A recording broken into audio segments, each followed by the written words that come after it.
Hey everybody, how you doing? This is Carl with Carl's Opinion, and we're here today. Let me turn this up a little bit here. There we go, a little bit better.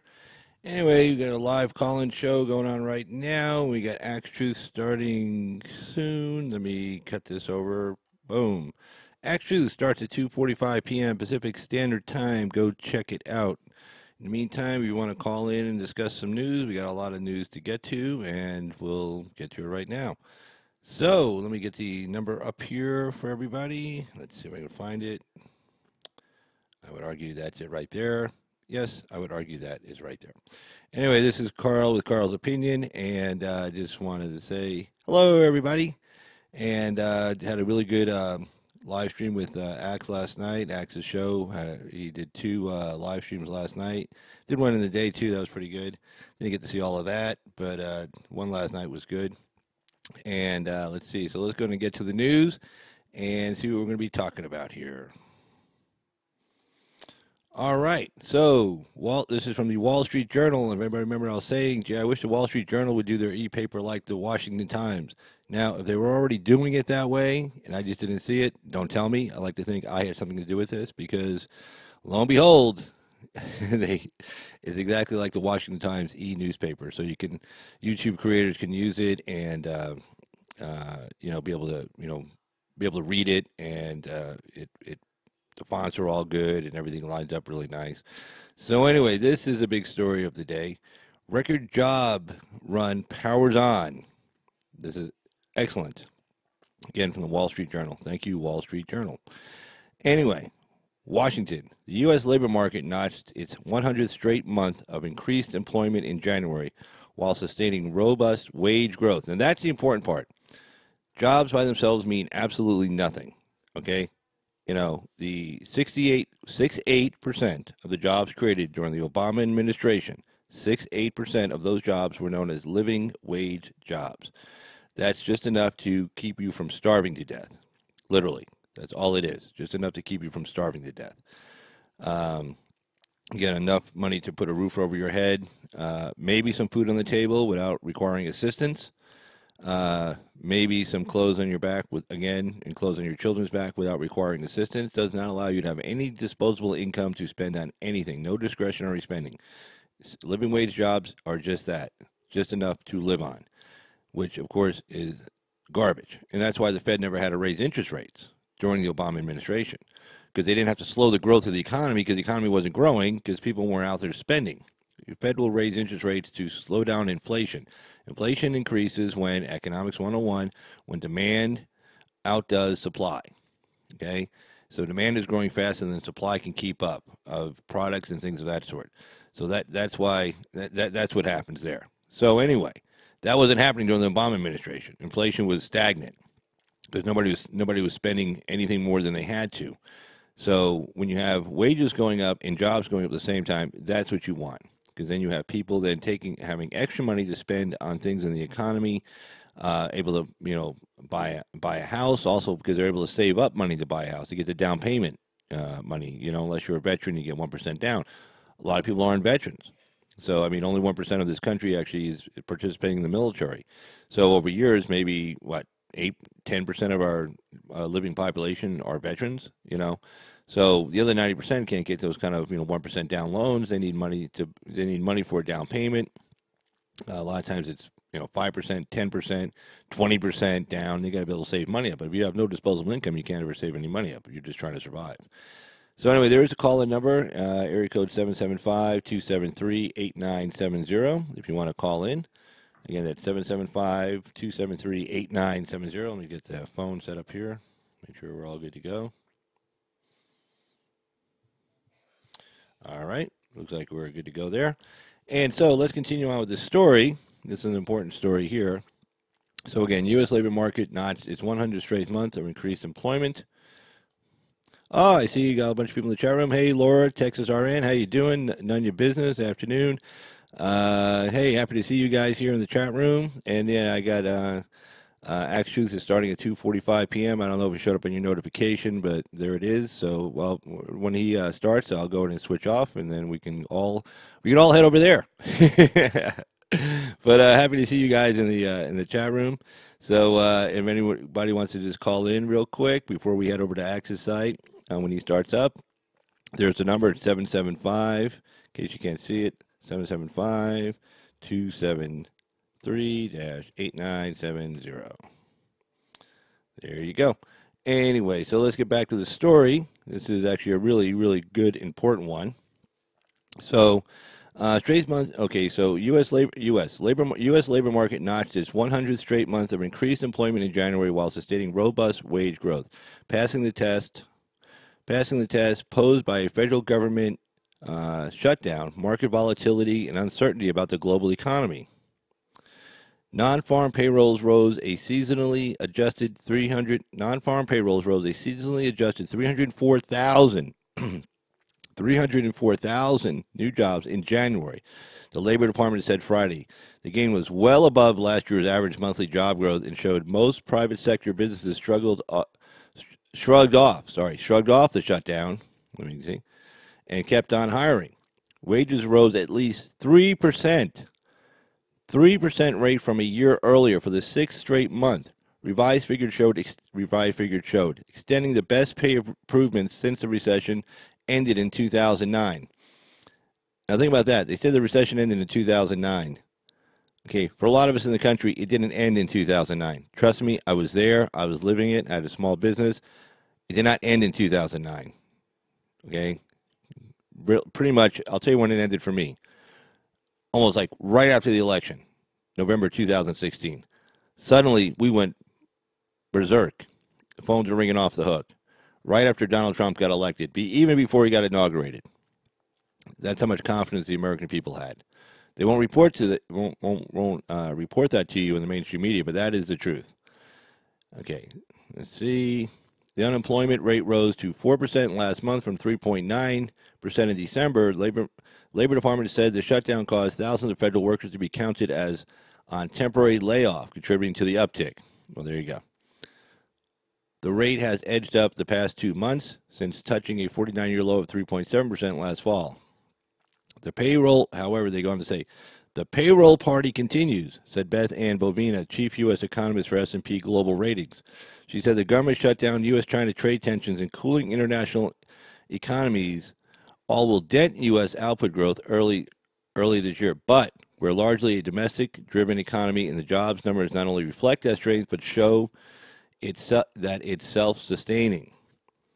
The jobs data reaffirmed that the U.S. economy is on solid footing, and despite clouds on the horizon that has prompted forecasters to lower projections for global growth in 2019 and encouraged the Fed to pause interest rate increases. Some areas of concern remain. Consumer confidence in January dipped to the lowest level since October 16th, reflecting Americans' worries about the shutdown. Yeah, well, mainstream media is telling you 800,000 people on a temporary layoff that as soon as they come back to work get all their back pay. Somehow that's a bad thing. All those people came back to work, they got a check for all the weeks they were off work. They got one big check. Bam. They got all their money. Nobody didn't have any money. They got their money right back. With their first paycheck they got a huge paycheck for the previous weeks they were off. But the mainstream media was like, oh my God, they're showing people giving out free food and like these 800,000 people out of a country population of what 330 million people. This was the end of the world. These were end of times. Okay, nonsense. Especially when they have a guaranteed job. It wasn't like they were fired and they have to go look for work. They had a guaranteed job as soon as that shutdown ended. They were going right back to the same positions at the same place of employment. Guaranteed. Period. And they're going to get all their back pay. Period. Not a reduction, not a percentage of their back pay, all of it. But yet the mainstream media led you to believe that, oh no, and a lot of people bought it. Oh, this is so terrible. Well, Americans, we got to get a spine, okay? Stop being such a bunch of wimps. Enough already. Stop wimping around. Anyway, the housing market cooled last year in the face of rising mortgage rates. Yes, thank you, Federal Reserve. Again, inflation gets above 2%. The Fed says, oh, my God, the economy's growing too fast. It's like, hey, let it grow. Don't put the cutoff at 2% inflation rate. Put it like around 4 or 5. Probably 5 would be fine. I mean, if you're a little goofy, then say 4. But don't say 2%. Just when everything starts moving, they raise interest rates. We have a call coming in. Hold on. Looks like Texas RN. Texas RN, you're with Carl's Opinion. Go ahead. Hey there. First of all, hello to you. Happy Sunday. And also to Sis Nanya, Laura, hello, modding. Just want to say hello, Patriot. First of all, yeah, oh, thanks, Carl. Carl, I was behind a car today with Straight Jesuit on it, college preparatory school. Oh, High school. cool. Way to go. Yeah, yeah. And I was in the old hood the other day. And I was like, look at Carl's old school. I didn't go that far, but I was on the same street because I used to have, I used to live over there. Oh, So okay. You were anyway, by I wanted to University of Houston. no, I'm over here now, but I had a house in Sharpstown. Oh, Sharpstown. Yeah, Bel Air Boulevard. Right. Okay. Yeah, Sure. Gotcha. that's right. In the old in Sharpstown, where there used to be a 2 pesos years ago in the Sharpstown Mall, and that's Taco Cabana. But yeah, that's where I was. I had a house over there, right across from HBU. Oh, okay. Oh, yeah. I know exactly off of Gessner or Fondren. It was Fondren and Bel Air. Fondren Fondren and and Bel Bel Air Air. kind of Right. switched Okay. up, and yeah. But I wanted to say what you're talking about the shutdown and how the employees got their money. This is the thing. The left tried to make this out to be such a, oh no, these people are going to die without paying. This is that's not the case. Because when Hurricane Harvey happened, I was working in College Station. Oh, And Texas A&M. Yeah. Yes, if I Texas A&M, yeah. So I was staying in Bryan. The job was in Bryan, which is like they're sister cities. I mean, they need each other. Right. So anyway, I would travel about 3 days a week away from Houston and get a motel because my agency was paying enough at that time. And so anyway, when the motels, I was stuck here and had a cat here and everything. Luckily, I would leave my place unlocked so my neighbors could come, and play with her and feed her and stuff. Oh, okay. Yeah. But Thank anyway, God. I was stuck twice with the freeze and with the hurricane. And guess what? When I would have to pay for my motels, because people were so kind and generous. So all you had to is to let them know, look, I'm in Houston, I'm affected by the storm. And they were like, okay, well, hey, no taxes on this. And hey, you know what? Your meal is free. Because we thank you for what you're doing here, coming here to work as a nurse, but we know what it's like. And people chipped in. And these were the Wrangler wearing, cowboy hat wearing, people, just good people, just salt of the earth people. Right. Stars and bars on the license plates and everything. But because it's not so, and anyway, what I'm trying to say is this. People are helpful. Americans help each other. Well, yeah, it's funny because when I was watching Dinesh D'Souza's movie, he brought up when Louis de Tocqueville came to America to see who are these people? This is back in the early 1800s. And he was and he wrote like a book about America, and that's one thing he noticed even back in the early 1800s that these people don't depend on the government for stuff. They kind of take care of each other. They're very self-sufficient, and they help out, and that's been the history of this country. We don't look to the government initially for help.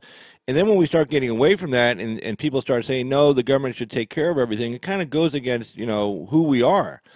And that's why it screws everything up. Humankind, it's not what humans do. Right, exactly. People helping people versus, looking to the government. Like the famous line from that Clint Eastwood movie was, he wanted to help somebody out, and she's like, "Well, I don't need a handout." And he goes, "No, a handout's what you get from the government. A hand up is what you get from, from a fellow person, from a neighbor. And a hand up is much better than a handout. It's like It's like Trump's opportunity zones. Those aren't handouts. That's a hand up. He's bringing private capital, and they're taking, even though they're getting the tax break at the end of the day, where if they stay for 10 years, they don't have to pay capital gains on their profits. They're still taking a risk that they're going to make profits. So private capital is coming in. They're still taking the risk that when they invest and they build a factory and whatever happens, that everything's going to go great. So they're still private capital is taking the risk. Nobody's handing them anything. The only thing private capital is doing when they come in there, they're not just like handing people money. They're saying, we're going to give you a job, and you have to work. So that's a hand up versus just here's an EBT card fully charged.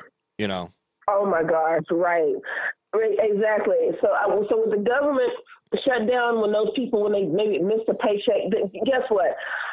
what they did was they said, look, okay, my bill is late, and it's not even counted against them. I'm sure there was no, you know how they'll put a, oh no, you were late, so we're going to charge you this and that. They didn't, because you have the best excuse. So people, Right. it wasn't what people thought. People helped out and people understood. And also, speaking about, capitalism, Carl, we have a new HEB. And it opened January 30th. It's been so incredibly busy. I didn't realize how much there was a need for a grocery store in that area. But the more when you see commerce enter your community, that's a good thing, because that means there's competition. It keeps prices down. But when you have kind of one place to go to, and I'm not even an economist, but at some point, some of this stuff has to just be natural law. Well, yeah, exactly. I mean, you just have to think, like, if you have one store in town, like for years we only had, in Pahrump we only had an Ace Hardware, and they used to gouge everybody, contractors, everybody, because hey, we're the only game in town.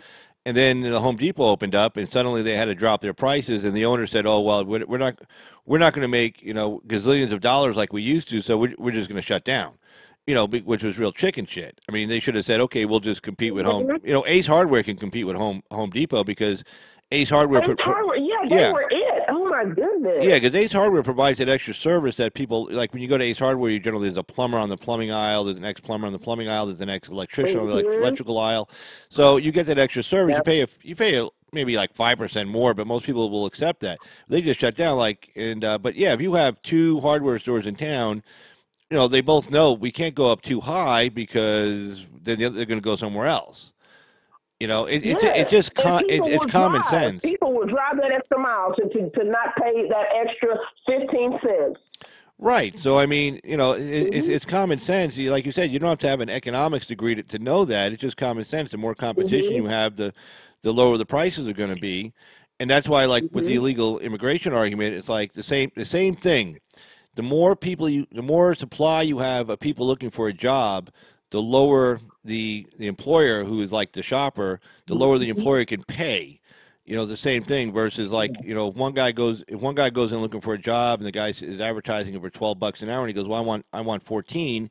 That employer may have to pay him that 14, even if there's like maybe 4 other competitors.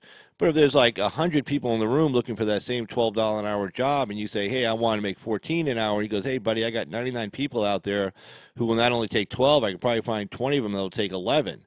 So take 12 or leave it. Yeah. So when you increase the supply of labor through illegal immigration, then that's what happens. Wages go down, or at least they don't go up.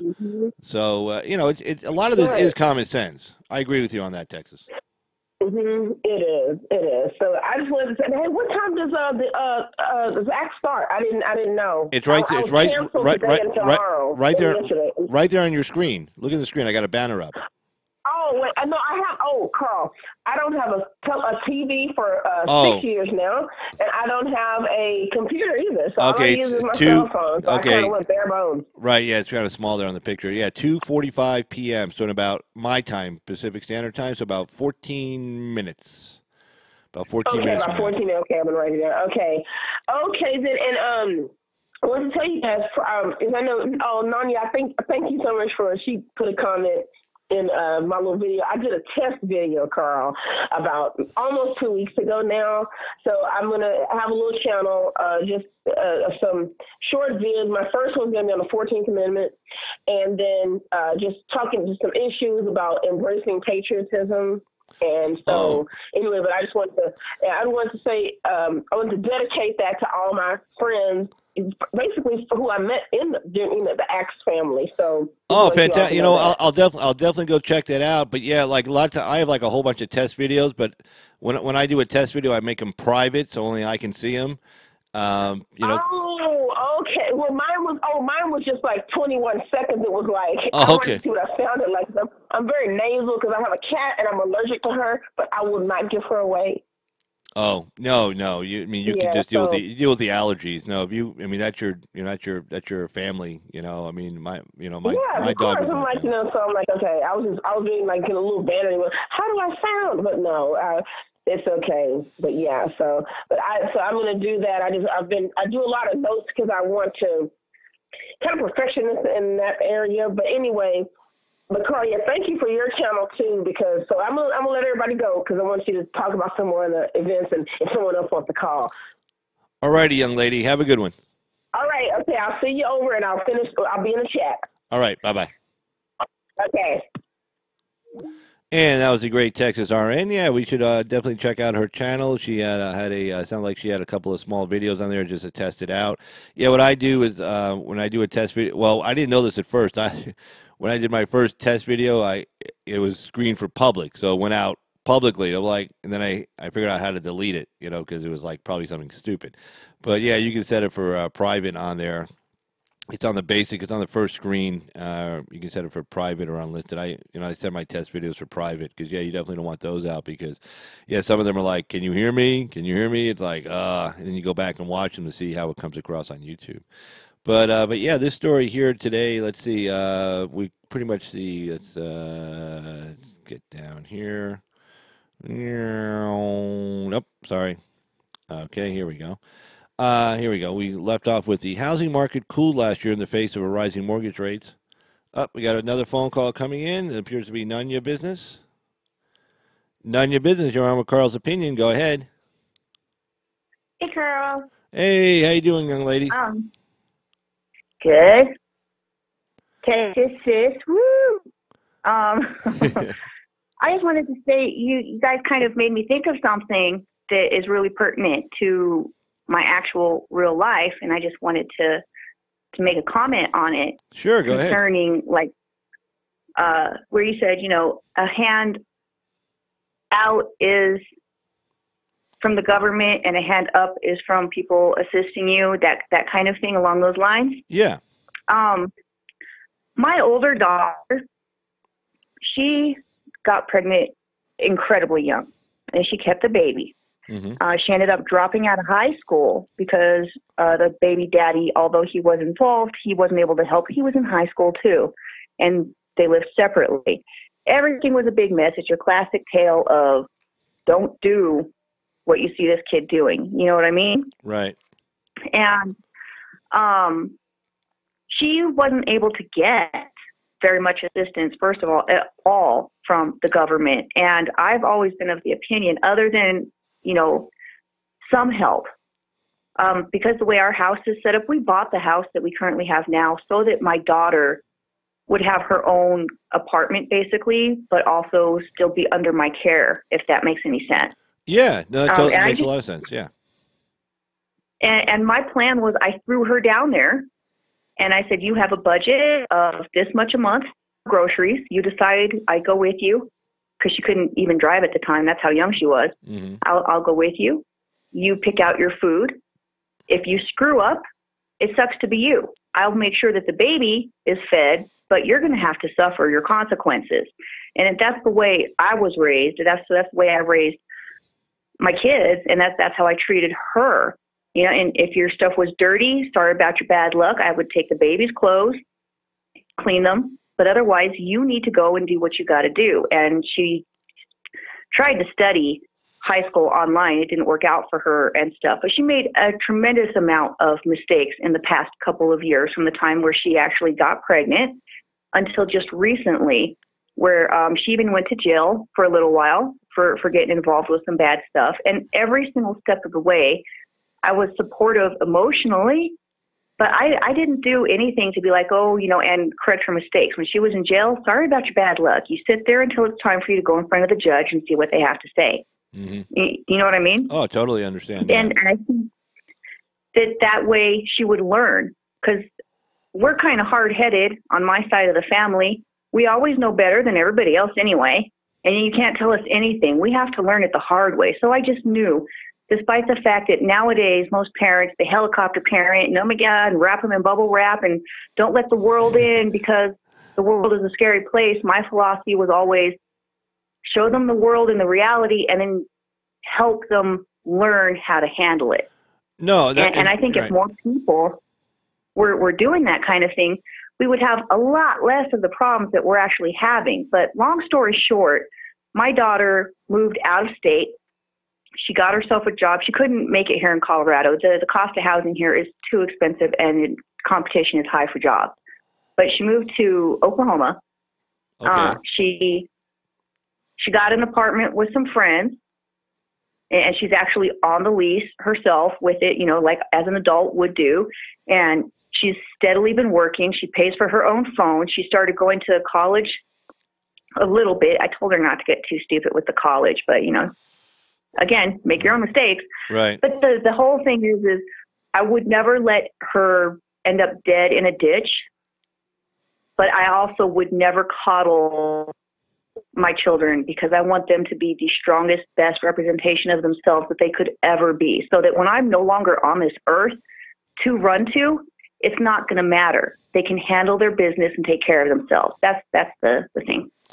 No, and actually that's a good philosophy, and you're right. I wish, excuse me, I wish more Americans, lived up to that, because we see a whole generation of these young kids, with their feelings getting hurt. I had to deal with even some professional type people in their 20s recently, and it was all about their feelings. And you couldn't come down hard on them or anything. You couldn't say, "Hey, you're not doing your job." It's like, "Oh," or "Hey, what are you a moron? Is something wrong with you? Like, are you not hearing what I'm saying?" And like, it was all about their feelings. And these are professional type people too I had to deal with, and I was just shocked. And I'm like, "Hey, this isn't about your feelings. It's about you doing your job. You got to do your job." But you're right. They got these helicopter parents coming in. You got the schools and academia telling them that their feelings are more important. You got people actually saying out loud, and when they argue with people, like when Harris was arguing with that one girl that was David Harris. I'm not sure if you ever watched his site. He's part of the Young Black Leadership Summit. He's a black guy, and he's like, in his 30s, early 40s, probably late 30s, early 40s. And he's wearing his "Make America Great Again" hat, and this young girl, like 21, 22, is telling him, what he should do and what he should wear and how he should act, telling a grown man that. And and he goes, "Look, give me some facts, and don't just give me your feelings." And she goes, "Well, feelings are more important than facts." I mean, she actually said it out loud, and which is no. Feelings are not more important than facts. Facts are more important than feelings. Just the other way around. But these kids, they think their feelings are everything. If they don't feel good or whatever, they need a safe space. I think I'm not sure if I talked about this on I might have talked about this, but like on these college campuses, they have like these safe rooms. Like these rooms you can go in and, like, they call them like cry rooms. Like if you're feeling overwhelmed by studying and having to take an exam, you go into this room and cry and have a good cry. And I'm like, Jesus Christ. I mean, wait till you get out in the real world and you have to get a job and you have to perform, and you get your boss coming down on you. You're going to just fall to pieces. And that's what these employers were even talking about that. Like as far as like, God, what are you people doing to these kids in academia when they come out and like they got all these feelings and you can't even like jump on them and say, hey, you're not doing your job right. They fall apart on you. I think Jonathan Haidt was talking about that. He's really involved in the campuses and trying to make it, where it's balanced as far as conservative, liberal, and stuff like that, where you can actually speak, a conservative mind. And that's what he was saying. Employers are coming to him saying, what are we doing? We hire these young kids out of college and they're all like falling to pieces on us. Yeah, Laura, yeah, cry rooms. That's what they call them. These little like cubicle, like it's like a contained area. You go in and you close the door behind you, and it's a small little thing, and you can go in there and cry. When I was in college, hell, when I was in law school, I mean, if you're gonna cry, man, I don't know, go back to your apartment. I don't know. I mean, I never cried. I was stressed a lot of times, but I didn't go. I need a cry room. Just I don't know, man up, woman up, whatever it is. Toughen up. The world is not a fun place. It's not easy. It's a struggle. And guess what? Know what the finish line is? After you struggle hard your whole life and try to do the best you can, the finish line is death. So, I mean, life by itself, the definition of life, it has a bad ending. So you better wake up and realize that, like, right now, because it's not going to get any easier. And if you're expecting somebody to make it easier for you, well, then get the hell out of here. Go find some place where you can do that. Guess what? There is no place you can do that. So I mean, I don't know what to do with Yeah. this generation. They're also, it's a disservice to them too, because things that those of us who aren't so pathetic handle without a problem. It's water off a duck's back for so many of us. Right. Are earth shattering situations for some of these younger people. And it just makes you think, like, how much longer are they going to last? How mentally stable and enjoyable can your life actually be when absolutely everything is a trauma? I couldn't live that way. No, they're gonna go to a psychologist who's gonna be another young person who's gonna say, "Oh, you just need some drugs," and then they're gonna like be all drugged out. People in their 20s walking around. Like if people take stuff for depression. Well, it doesn't cure what's causing you to be depressed. It just makes you forget about it, which makes it worse because you're not out dealing with maybe you're depressed because you lost your job. Well, you have to go out and find another one. But if you take a pill and say, well, I guess it's not that bad. Well, yeah, it is that bad. Some things are bad in that it's like when you put your hand on a stove and it's hot, you don't put your hand there again. If you lose your job, you got to go out and get another one. You can't sit around and go, oh, I'm so sad. Yeah, I give myself like 2 minutes. Like, oh, I lost that client. Okay, there's 2 minutes. Okay, maybe not even 2 minutes, probably like 30 seconds. Okay, now on to the next one. Get over it. Damn Yep, it already. exactly. Oh well. Well, anyway, I see it's 2:44, and Mr. Axe Truth is going to be starting here in a minute. So I'm going to just go ahead and end the live stream with some music, and then we can just go right over to Mr. Axe Truth's channel at 2:45 p.m. Pacific Standard Time. Alrighty, I'll see you guys there. All right, see you guys. Head everybody over to Axe Truth, and I'll just cut this off with some music, and we'll see. We'll put on the Wall Street Journal homepage. Let's see.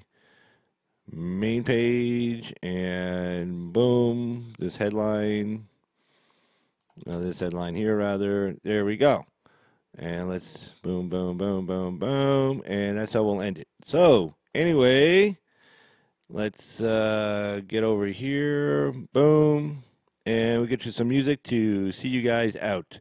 So here's some music, guys.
About to